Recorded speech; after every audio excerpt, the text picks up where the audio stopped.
Hey guys, it's your girl Kizzy Rock, and yes, Kizzy Rock is my birth given name. So, guys, in this recording, I want to share something with you that Pastor Blakes had shared in one of our meetings. And the thing hit me like a ton of bricks, right? Like everything he says, like it just, it penetrates you. But this nugget was so profound for me during that time. And as I was driving, like how you hear something and then you have like that aha moment and then it'll come back to you, in a few days or whatever, and it's even more deeper revelation. It was so deep, but I had to pull over just now, right? I was like, wait a minute, hold up. So of course I wouldn't say what mine is per se, so I'm just going to kind of summarize it, and you plug in whatever you need to plug in if this is for you. So basically, before we all were born, there was always a purpose for our lives. Obviously, that's why we're here. A will for your life, calling, purposes, all that stuff. But there was an ultimate purpose for our lives.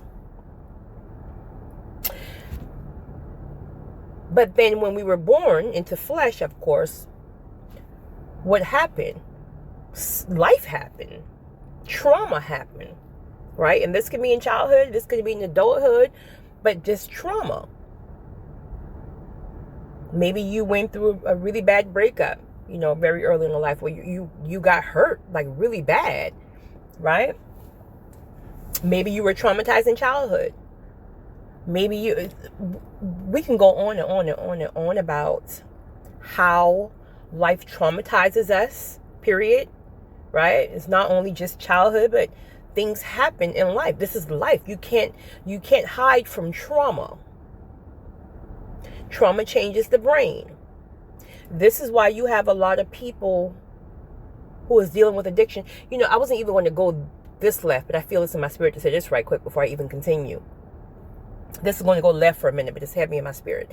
So there's a young lady who used to work for me, right?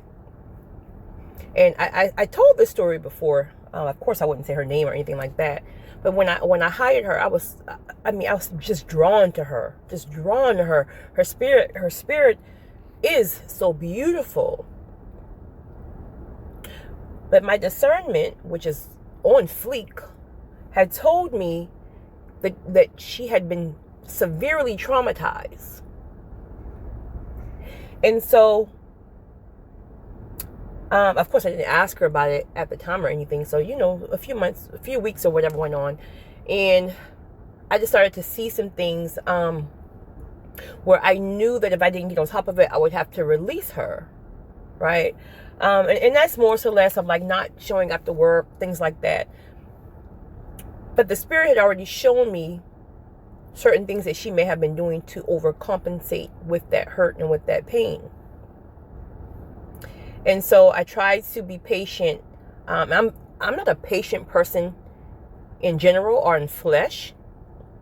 But if God is requiring me to be patient with a person or something, I guess because he gives us grace for whatever he asks.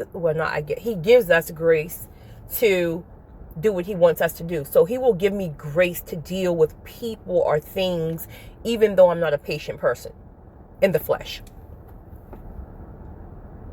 And so I had patience with her for quite some time, where I was still able to keep her on and kind of just overlook some things. But it got to the point where I eventually had to let her go, right? But I remember one day I was having a conversation with her, and she just kept looking at me. She revealed some things to me. She said she had never revealed it to anyone, absolutely anyone at all, but she just felt so comfortable and safe with me. I get that often, I'm going to be honest. So she had revealed to me some very, very dark things that had happened to her in childhood. Very, very dark. Very dark.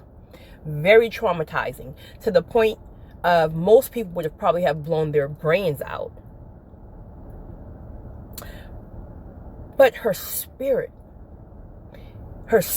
is so beautiful. And that's why, again, I'm the person, I'm not going to say I don't look at people fleshly flaws. Because we all have them, right? But I judge based more on the spirit. Like, I'm just not going to sit there and judge, like, let's just say a crackhead or someone who's in the corner who's an alcoholic. I'm not going to sit there and just, like, literally judge them to the point like they're scum. These are children of God who have been traumatized so bad that they're trying to escape that pain. And yes, we all have trauma. So no, all of us are not addicted to crack. All of us are not addicted to this or that or all this stuff. So you have that group of people who say things like, well, I've been through that and I'm not on drugs. Well, consider yourself to be blessed. Consider yourself to be blessed. And just make sure that when you're judging them for whatever they're doing, your closet is clean and has no skeletons. Because addiction is just not about drugs and alcohol. You have sexual addiction, you have food addiction, you have sweet addiction, you have cigarette, you have people-pleasing addiction, which Lord knows, I didn't even know that was an addiction. People-pleasing? When you're putting everybody in front of yourself, I've done that the majority of my life, probably up until the last 3 years. That's an addiction. Newsflash for anybody who may not know that. If you are addicted to pleasing people and putting people in front of you, even when you're suffering, that's an addiction. It's this guy. He's a doctor. What is his name? Is it Gabon?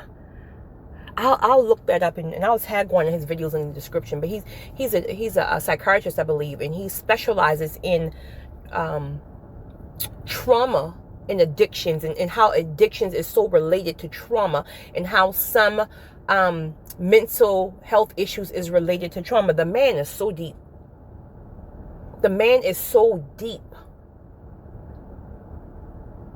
So anyway, I really didn't mean to go this direction, but it kind of all ties in. Bear with me, guys. So after I had to release her a couple of months ago, she would just never leave my spirit. Right? And I would just pray for her and pray for her. And I'm like, God, please just cover her because, she's been through so much. Just cover her, heal her, help her to get the help she needs and so on. So she'll hit me up every now and then, just to say, hey, just want to check on you or whatever. But she messaged me today and she was basically just stating how, she's on a great path now. She's in counseling and therapy and things like that, and how it's one day at a time, but she's just determined and all the stuff like that, right? So she's doing good, but she's honest enough with herself to say it is literally one day at a time. She's struggling. Those demons are after her. She's struggling. So I responded to her and gave her some words of affirmation and prayers and things like that. Hopefully she'll get it and repeat it to herself. Or say it out loud, I should say. So, back to what Pastor Blakes was saying. So again, life gets a hold of us and we're traumatized. So what happens when you're traumatized, in whatever way that may be for you? You start to put on this mask. And that mask can be many things. That mask can be anger. That mask can be defensiveness. Resentfulness, again, substance abuse for some people, addictions for others. There's a whole list of things that we can talk about that we put on. Even if it's just something that has made you put your self-esteem and your confidence to the floor because maybe, you went through this really horrible breakup or whatever, and your self-esteem, even it's still a mask because it's not who you were originally designed to be. You were designed to be who you are with a particular purpose in mind, but the trauma of life has caused us to put masks on, has caused us not to trust, has caused us not to this and that and this and that. So we're living a lie. We're really living a lie. And when he said that, I thought to myself, I know, it might be you, Sister Talking about, because I know I'm not living a lie. I'm a realist, right? I'm a realist. But then the more and more I thought about what he said, I was like, oh my goodness, he's right. Because trauma life happens, put all these labels on us, and we put them on ourselves. So we're not even who we were authentically made to be. This is why so many of us struggle with finding purpose. Other than self-esteem and confidence with emails that I get, struggling to find purpose is definitely number 2, if not number 1, if I'm honest. Now, I myself have always felt like I have I've always known what my purpose and my calling is. Now, again, purpose is purpose, but it does branches off, right? To different assignments and things, and you're called to different things and different people in different seasons. But I always knew that my purpose was to pour into broken, hurting people. But there was something that I could have never imagined for myself. Absolutely never could imagine that God would put me in that direction. But when Pastor Blakes broke it down the way he did, basically in so many words, we can't even see the purpose or figure out what the purpose is until we become back to our true authentic self, which means healing.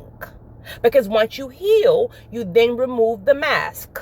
All the things that have been put upon you: self-esteem issues, confidence, anger, resentment, stress, anxiety, depression, addictions, and so on.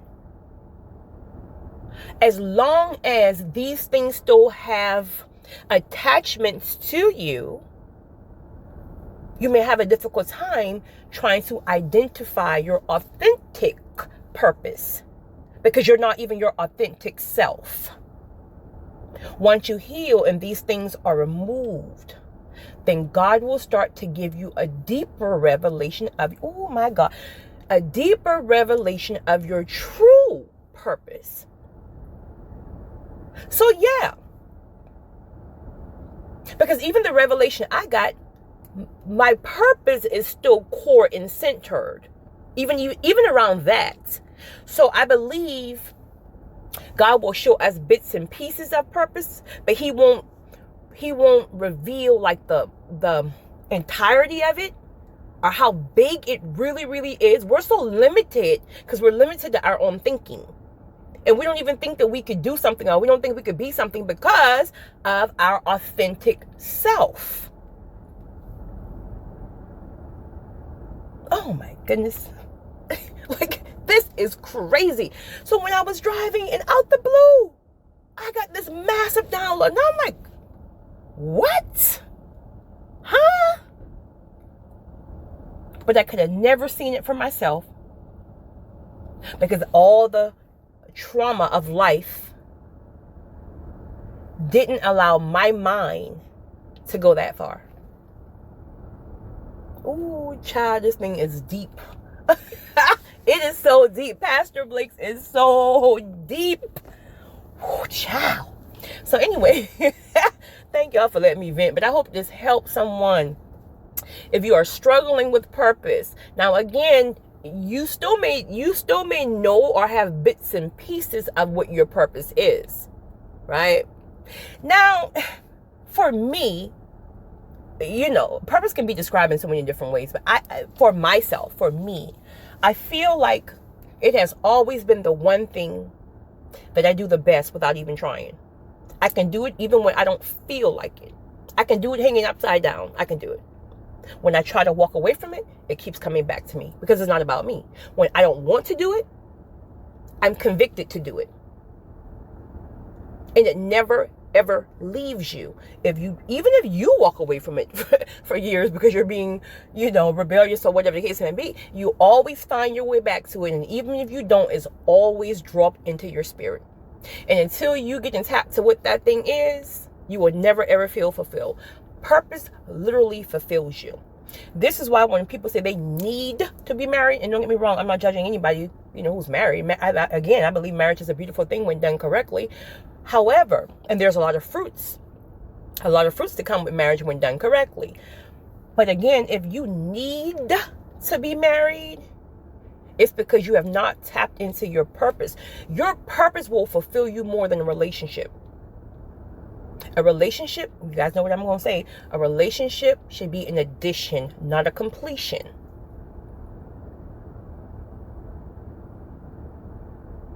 So if you're struggling with purpose, I challenge you to think about that thing, that one thing that you do so well, not your talent, right? Not your talent. You know, I have several talents that, you know, I enjoy doing. I have certain hobbies that I enjoy doing, right? I'm a DIYer, do-it-yourselfer. I'm really good at crafts and things like that. But, that's not purpose. Purpose is going to also involve helping other people, being a blessing to other people. So I can sit here and do crafts all day long on my craft room. Who am I really helping? It gives me a peace of mind. But who am I helping? So purpose is that one thing that doesn't leave you. And you do it better than anybody else. And here's another thing. Please don't let people tell you that that's not your purpose because it's too small. If you love baking cakes is your thing, and you feel when you're baking that cake, honey, you feel the Spirit of God all up in that kitchen, and if that's your purpose, God will take it and expand it. Meaning you're baking cakes now, right? And you still haven't had the full revelation of your purpose, the full revelation. And as time go on, God have you taking them cakes to nursing homes and have you giving word to these elderly individuals, have you baking cakes for the orphanage, and you're going and you're pouring into these children who, you know, may not have families. You might end up adopting one. So you see how it can start small, but the more and more you heal and the more and more you keep walking, you will get revelation after revelation, and you'll be called to different things in different seasons, but it's still ultimately your purpose.